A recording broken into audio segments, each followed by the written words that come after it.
दोस्तों, आज हम एक्सप्लेन करने वाले हैं हाल ही में आई मूवी बैडेस रवि कुमार को, जिसकी डिमांड आप लोगों ने की थी। क्योंकि हर किसी के बस की बात नहीं है इस मूवी को देखना। इसी बात पर वीडियो को अभी लाइक कर दीजिए। हम चलिए कहानी शुरू करते हैं। तो मूवी की शुरुआत में हम रवि और राकेश नाम के दो लड़कों को देखते हैं जो अपने माता पिता के साथ गांव में रहते थे और दोनों भाइयों में बहुत प्यार था। इसी कारण रवि अपने भाई की हर बात मानता था। अब कई साल बाद हम कार्लोस नाम के एक बहुत बड़े गैंगस्टर को देखते हैं। कार्लोस कई देशों में इलीगल काम किया करता था और अगर कोई आदमी कार्लोस के खिलाफ जाता तो कार्लोस उसे जान से मार देता था। आज कार्लोस सलीम नाम के आदमी से मिलने मीटिंग में जाता है तो सलीम कार्लोस से कहता है कि मुझे तुमसे एक डील करनी है। असल में सलीम को इंडिया से नफरत थी और वह कैसे भी इंडिया को तबाह करना चाहता था। इसी वजह से वो कार्लोस को बताता है कि लुकास नाम के एक आदमी के पास एक रील है। उस रील के अंदर इंडियन आर्मी के सारे जासूसों की इंफॉर्मेशन मौजूद है और मुझे कैसे भी वो रील चाहिए।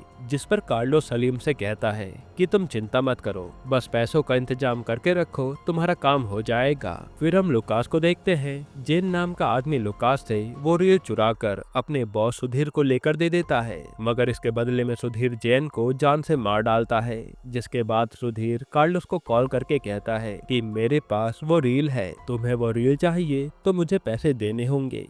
यहाँ कार्लोस को भी सुधीर की डील मंजूर थी, लेकिन एक रात सुधीर अपनी बीवी के साथ होटल आया होता है और वो होटल की छत पर बैठकर किसी से बात कर रहा था। पर उसी समय कोई सुधीर को धक्का देकर होटल के नीचे गिरा देता है, जिससे उसकी मौत हो जाती है। अब जब सुधीर की बीवी लैला अपने पति को मरा हुआ देखती है तो लैला बहुत ज्यादा दुखी हो जाती है। तभी हमें पता चलता है कि सुधीर को किसी और ने नहीं बल्कि लैला ने ही मारा था, क्योंकि लैला को सुधीर से वो रील चाहिए थी। हालांकि लैला सबके सामने ऐसा बिहेव करती है कि जैसे उसे पता ही नहीं कि किसने सुधीर को मारा है। साथ ही हम लैला की बहन मधु को भी देखते हैं। इसके बाद लैला कार्लोस से कॉल पर कहती है कि तुम्हें जो चाहिए वो रील मेरे पास है, मैं खुद आकर तुमसे उस रील की डील करूंगी। कार्लोस भी लैला की बात मान लेता है। फिर लैला से बात करने के बाद कार्लोस अपने आदमी भुजंग से कहता है कि एक बार रील हमारे हाथ आ गई तो हम लैला को भी उसके पति के पास पहुंचा देंगे। इसके बाद हम कमिश्नर महावीर को देखते हैं जो बाकी ऑफिसर को बताता है कि जोरावर नाम का आदमी अपने बेटे शमशेर के साथ मिलकर विदेशी आतंकवादियों की मदद कर रहा है और जोरावर हमारी आर्मी की इंफॉर्मेशन कार्लोस और सलीम नाम के आदमी को देने वाला है, इसलिए हमें कैसे भी जोरावर को पकड़ना होगा। महावीर की बातें सुनते ही अवस्थी नाम का एक पुलिस वाला उसे कहता है कि मेरे पास एक ऐसा आदमी है जो जोरावर को रंगे हाथ पकड़ सकता है और उस आदमी का नाम रवि है। तभी हम रवि को देखते हैं। रवि एक सीक्रेट एजेंट था जो अपनी बहादुरी के लिए पूरे हिंदुस्तान में जाना जाता है। इसके बाद अवस्थी रवि से मिलकर उसे कहता है कि तुम्हें ओमान जाकर जोरावर और उसके बेटे को पकड़ना है, साथ ही तुम्हें वो रील भी लानी है जिसमें इंडियन आर्मी के सारी इंफॉर्मेशन मौजूद है। यहाँ हमें पता चलता है कि रवि की जोरावर के साथ पुरानी दुश्मनी भी है और कई साल पहले जोरावर के छोटे बेटे ने एक लड़की के साथ दुष्कर्म किया था। तब रवि ने जोरावर के बेटे को जेल में भी डाल दिया,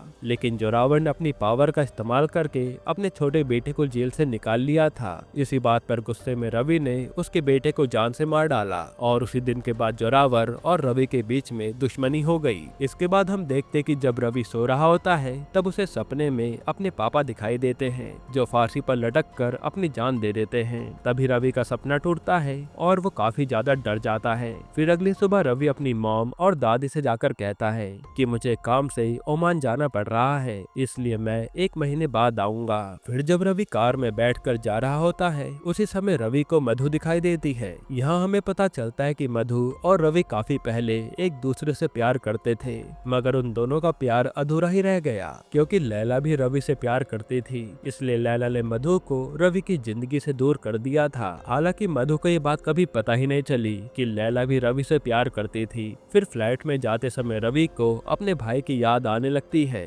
जो कई साल पहले घर से निकला था पर कभी लौटकर वापस नहीं आया। जिसके थोड़े टाइम बाद रवि और उसका दोस्त राणा ओमान पहुंच जाते हैं। ओमान में रवि को उसका आदमी राजा मिलता है और राजा ओमान के बारे में हर चीज जानता था। फिर राजा रवि को भुजंगा के बारे में बताने लगता है कि भुजंगा कार्लोस का सबसे करीबी आदमी है और कार्लोस कोई भी फैसला भुजंगा से पूछे बिना नहीं लेता। साथ ही भुजंगा जोरावर को भी जानता है। ये सुनने के बाद रवि सीधा भुजंगा के आदमियों को मारकर उसके बंगले में घुस जाता है, जहां रवि की मुलाकात भुजंगा से होती है। वो उसे कहता है कि तुम जोरावर को मेरे हवाले कर दो, पर भुजंग तो उसे जोरावर के बारे में बताने से साफ मना कर देता है। इस पे रवि उसे ये कहकर चला जाता है कि जिस दिन तुम्हारे खिलाफ कोई भी सबूत मेरे हाथ लगा तो मैं तुम्हें छोड़ूंगा नहीं। फिर भुजंग जोरावर को रवि के बारे में बताता है और जोरावर भी रवि का नाम सुनकर काफी घबरा गया था। अब राजा रवि को कार्लोस की सेक्रेटरी निशा से मिलाने एक जगह पर लेकर आता है, जहां सभी लोग पार्टी कर रहे होते हैं। साथ ही कार्लोस भी वहां डांस कर रहा था, पर रवि कार्लोस को पहचान नहीं पाता। जिसके कुछ देर बाद कार्लोस पार्टी से चला जाता है। तभी राणा को पार्टी में टोनी नाम का एक आदमी दिखता है। असल में टोनी भुजंगा के सारे काम संभालता था। इसी वजह से रवि टोनी से बात करने उसके पास जाता है। अब जैसे रवि टोनी से भुजंगा के बारे में कहता है, इतने में टोनी उस पर हमला कर देता है और यहाँ पर लड़ाई शुरू हो जाती है। उसी समय जोरावर का बड़ा बेटा शमशेर आकर रवि को गोली मारने की कोशिश करता है, मगर रवि तो शमशेर की हालत खराब कर देता है। फिर वो शमशेर से कहता है कि अगर तुमने मुझे कार्लोस के बारे में नहीं बताया तो मैं तुम्हें जिंदा नहीं छोड़ूंगा। तब शमशेर डर के मारे रवि को कार्लोस के बारे में बता देता है कि आज कार्लोस की गर्लफ्रेंड मीना की डेथ एनिवर्सरी है, इसलिए वो तुम्हें जमाल हिल्स पर मिल जाएगा। फिर हमें दिखाया जाता है कि कैसे कार्लोस ने अपनी गर्लफ्रेंड को पहाड़ी से गिराकर मार दिया था, क्योंकि उसने कार्लोस को धोखा दिया था। अब जब कार्लोस जमाल हिल्स पर होता है तभी रवि कार्लोस पर हमला कर देता है, मगर वो तो वहाँ से बचकर भाग निकलता है और रवि बस देखता रह जाता है। दूसरी तरफ अवस्थी राणा को कॉल करके कहता है कि मैं भी कमिश्नर के साथ ओमान आ रहा हूँ, इसलिए तुम लोग कुछ समय तक रवि को रोक कर रखो। साथ ही हम लैला और मधु को भी देखते हैं, जहाँ लैला वो रील लेकर अपनी बहन के साथ ओमान आ रही होती है। फिर यहाँ रवि भुजंगा के आश्रम में जाकर उसे खूब पीटता है और कहता है कि मैं जानता हूँ तुम भगवान की आड़ में लोगों को लूट रहे हो और इसमें तुम्हारा साथ कार्लोस दे रहा है, पर एक दिन मैं तुम्हें कुत्ते की मौत मारूंगा। इतना कहने के बाद रवि वहाँ से चला जाता है। जिसके बाद गुस्से में भुजंगा जोरावर और रफ्तार से कहता है कि हमें जल्दी से जल्दी रवि को रास्ते से हटाना होगा, वरना वो हम सभी को मार डालेगा। इस पे रफ्तार उसे कहता है कि तुम टेंशन मत लो, मैं रवि को संभाल लूंगा। अब रवि निशा के साथ मिलकर एक जगह पर गन खरीदने जाता है, क्योंकि उस पार्टी में रवि ने निशा को इम्प्रेस कर दिया था। अब जहाँ रवि गन खरीदने आया था वहाँ रवि को रफ्तार दिखता है और यहाँ इन दोनों के बीच में गन को लेकर बहस हो जाती है। तब रफ्तार रवि के साथ शर्त लगाता है कि अगर मैंने तुम्हें कार रेस में हरा दिया तो तुम्हें खुद अपनी जान देनी होगी। तब रवि भी उसकी बात मानकर रफ्तार के साथ कार रेस करने लगता है, लेकिन रास्ते में रफ्तार की कार पलट जाती है जो एक बड़ी सी खाई के पास गिरने वाला था। तब रवि रफ्तार से कहता है कि मैं तुम्हें एक मौका दे रहा हूँ, तुमने मुझे कार्लोस के बारे में बता दिया तो मैं तुम्हें जाने दूंगा। मगर अब रफ्तार तो रवि की बात पर हंसने लगता है। इतने में रवि के पीछे कार्लोस हेलीकॉप्टर से आ जाता है, जो आते रवि पर गोलियों से हमला कर देता है। तब रवि भी कार्लोस के ऊपर फायरिंग करता है, लेकिन कार्लोस रवि को गोली मारकर खाई से नीचे गिरा देता है और कार्लोस को लग रहा था कि रवि की मौत हो गई। फिर रवि की मौत की खबर हर जगह फैल जाती है। साथ ही मधु को भी रवि के बारे में जब पता चलता है तो वो बहुत उदास हो जाती है। अब थोड़े टाइम बाद मधु अपनी बहन के साथ एक जगह पर बैठी होती है। तभी लैला के पास रफ्तार आता है और रफ्तार की गंदी नजर मधु के ऊपर पड़ती है, इसलिए वो लैला से मधु का हाथ मांगता है और लैला भी रफ्तार की बात मानकर मधु की शादी उससे कराने के लिए मान जाती है। यहाँ मधु इस बात से बिल्कुल भी खुश नहीं थी। वो अपनी बहन से जाकर पूछती है कि आखिर किसके कहने पर तुमने मेरी शादी इसके साथ फिक्स कर दी, जिसपे लैला कहती है कि मुझे किसी भी चीज के लिए तुम्हारी इजाजत लेने की जरूरत नहीं है, वैसे भी तुम्हारी वजह से रवि ने मुझे छोड़ा था और मैं तुमसे बहुत नफरत करती हूँ। तब लैला की बातें सुनने के बाद मधु बहुत रोती है और उसने कभी सोचा नहीं था कि उसकी बड़ी बहन लैला उसके साथ ऐसा करेगी। जिसके बाद लैला कार्लोस से जाकर मिलती है और उसे कहती है कि अगर तुम मुझे मोहम्मद शेख के कासल में रखा डायमंड का हार ला कर दोगे तो मैं तुम्हें वो रील दे दूंगी। यहाँ पहले तो भुजंगा उसे ऐसा करने से मना कर देता है, क्योंकि वो हार लाना नामुमकिन था, लेकिन कार्लोस कहता है कि हार तुम्हें मिल जाएगा। दूसरी तरफ राणा और राजा रवि की मौत को लेकर काफी उदास थे। उसी समय रवि उन दोनों के सामने आ जाता है, जिसे जिंदा देखकर ये दोनों खुश हो जाते हैं। वहाँ रवि उन्हें बताता है कि खाई में गिरते समय मैंने अपना पैराशूट पहना हुआ था, इसी वजह से मैं बच गया। फिर राजा रवि को बताता है कि तुमसे मिलने के लिए अवस्थी और कमिश्नर महावीर आए हैं। अब हम कार्लोस को देखते हैं। लैला कार्लोस के पास आकर उसे सेड्यूस करने की कोशिश करती है और इसी दौरान वो चुपके से उस रील को एक छोटे से ताजमहल के स्टैचू के नीचे छुपा देती है, क्योंकि लैला को पता था कि कार्लोस उससे रील चुराने की कोशिश करेगा, इसलिए उसने उसी के घर में वो रील छुपा दी थी। फिर हम रवि को देखते हैं जो कमिश्नर महावीर से जाकर मिलता है। तो महावीर रवि से कहता है कि क्यों न हम दोनों एक डील कर लेते हैं, तुम मुझे वो रील ला कर दे दो, मैं उस रील को पाकिस्तान वालों के हाथों में दे दूंगा, उसके बदले में वो हमें काफी सारे पैसे देंगे। तब रवि गुस्से में उसे जान से मार डालता है, क्योंकि रवि देश के खिलाफ जाने वालों को जिंदा नहीं छोड़ता। फिर जब रवि लिफ्ट से जा रहा होता है तभी उसे लिफ्ट में सलीम मिलता है,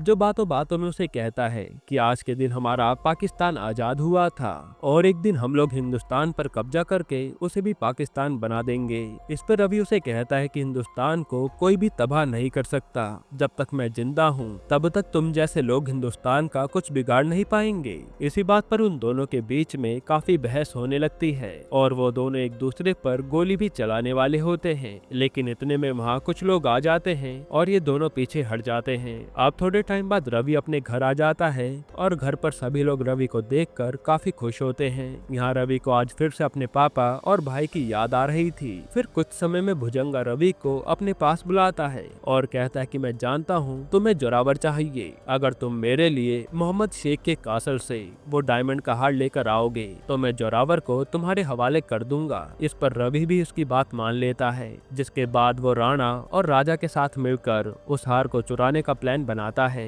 यहाँ निशा भी रवि के इस काम में मदद कर रही थी। अब शाम के समय उस कासल में काफी सारे गेस्ट आए होते हैं। साथ ही उस कासल में हम रफ्तार और मधु को भी एक साथ देखते हैं, जहाँ रफ्तार जबरदस्ती मधु के करीब आ रहा था, पर मधु को ये अच्छा नहीं लगता। उसी समय कासल की लाइट एकदम से चली जाती है और वहाँ की सिक्योरिटी बढ़ा दी जाती है और काफी सारे गार्ड्स आकर उस हार को चारों तरफ से घेर लेते हैं। साथ ही वो गार्ड्स किसी को भी कासल से बाहर जाने नहीं देते, पर रवि अंधेरे का फायदा उठाकर चुपके से उस हार के पास पहुंच जाता है। मगर जैसे वो हार लेकर भाग रहा होता है, इतने में गार्ड्स उसे देख लेते हैं। तब गार्ड्स मिलकर रवि पर हमला करते हैं तो रवि एक एक करके गार्ड्स को मारने लगता है। तभी रवि को मधु दिखाई देती है, जो रफ्तार के हाथों से बचकर भागते हुए रवि के पास आती है और वो रवि को सारी बात बताती है कि मेरी बहन ने जानबूझकर हम दोनों को अलग किया था, लेकिन आज के बाद हम दोनों को कोई अलग नहीं कर सकता। ये सुनने के बाद रवि मधु को वापस से अपना लेता है। फिर रवि मधु को उन गुंडों से बचाकर एक कमरे में लेकर आता है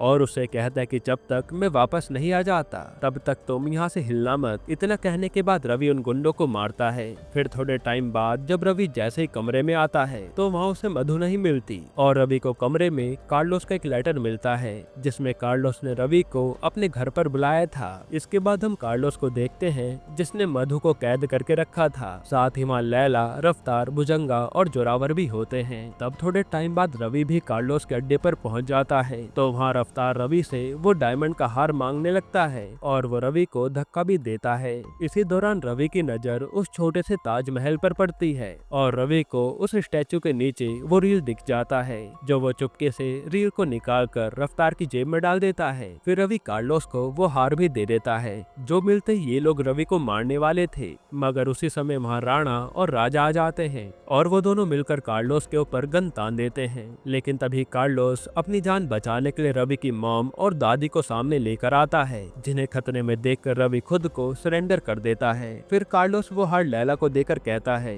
कि मैंने अपना वादा पूरा किया और अब तुम मुझे वो रील दे दो।